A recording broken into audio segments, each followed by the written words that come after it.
Hello, I'm Paul Mundy. I am doing a presentation for this paper titled Building Certification Schemes, Are They Driving or Derailing Sustainable Development in the Construction Sector? So I'll move swiftly on with this, as I appreciate we've only got 5 to 8 minutes.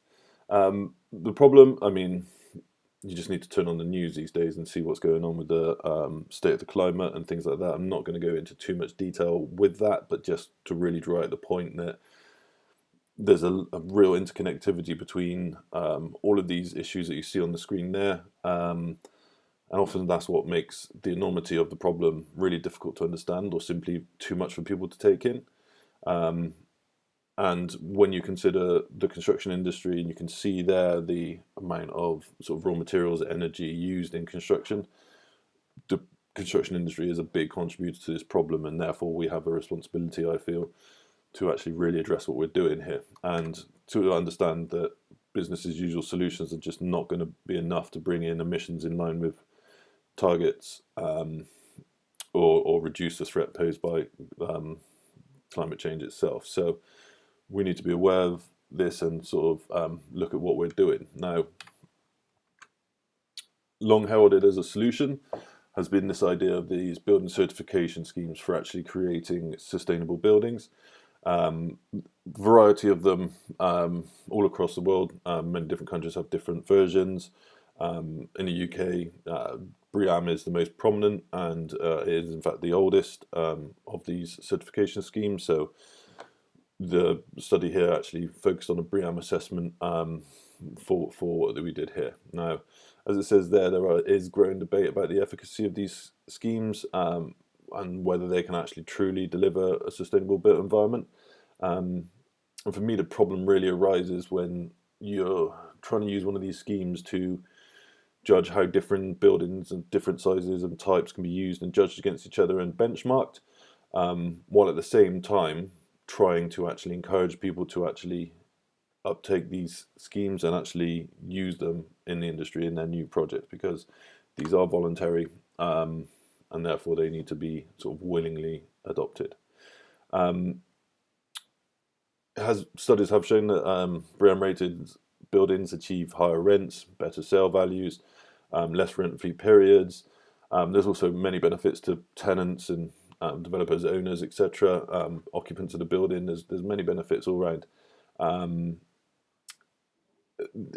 That in itself is not enough, though, to actually attract people to actually use these schemes, especially if the actual requirement is too onerous and makes it sort of really complex for the project itself.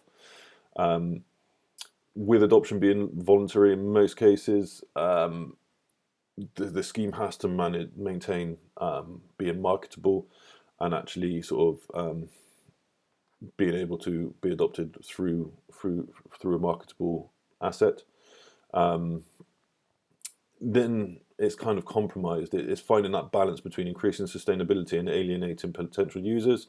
Really can sort of compromising its ability to actually really achieve the sustainable outcomes. So the study sort of posing that question whether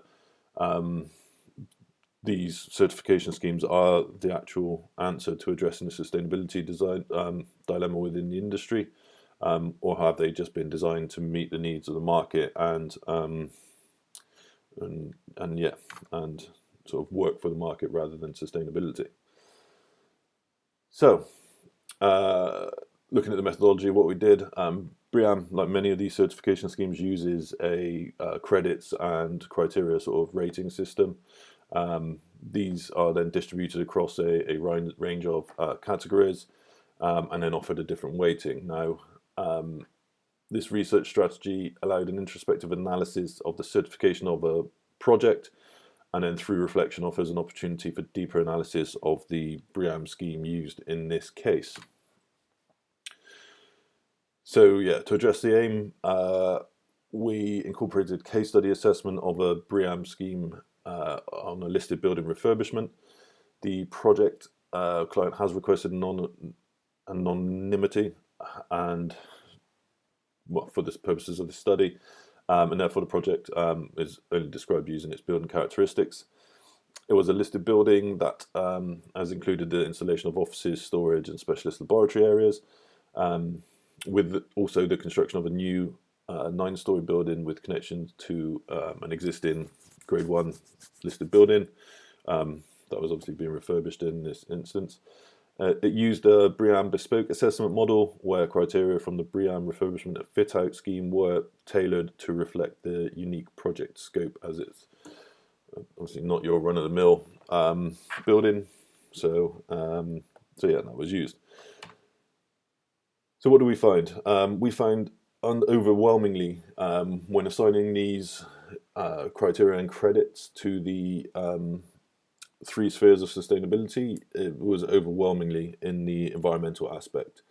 You can see from those percentages there of total credits that majority of them are in the environmental, even environmental and social, or social economic. There was none in the sort of economic sphere themselves, directly relating to economic aspects of sustainability from that kind of understanding. Now, what the study showed us was that this heavily weighted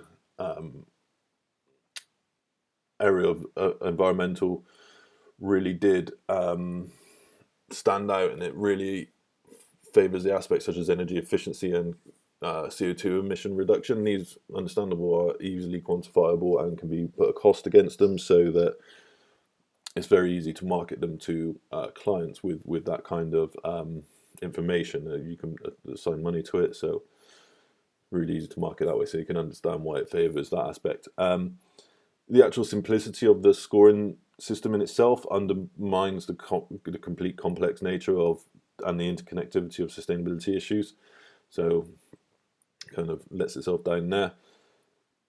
Post-occupancy assessments should be mandatory, and I can't believe that it is not. You just have to put in targets that you're trying to achieve. You never have to actually check that your building has actually achieved those. So I think that needs to be addressed. But yeah, and I feel that BREEAM is actually defining sustainability for the construction sector rather than facilitating the discussion, which has been praised for doing in the past. So some quick recommendations.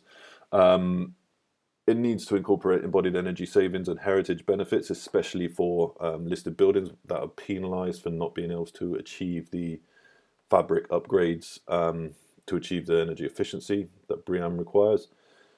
You definitely need to include some post-occupancy assessment to validate the design proposals and identify the performance gap, and then award credits once that's done, so they can be awarded on actual performance rather than design intention. It needs to be made mandatory, or a similar scheme as such, or building regulations upgraded to incorporate this, and it needs to be mandatory so that we're not in a situation where the market is leading this discussion. And then I believe future research should seek to define what sustainability means in the context of the built environment and determine a definition of sustainability that offers clarity of the importance of all spheres of sustainability, and not just looking at this incremental improvements to energy efficiency that I don't feel are going to be enough in this day and age. So may have just run over, but hopefully that's okay. Thank you for your time. I look forward to your questions.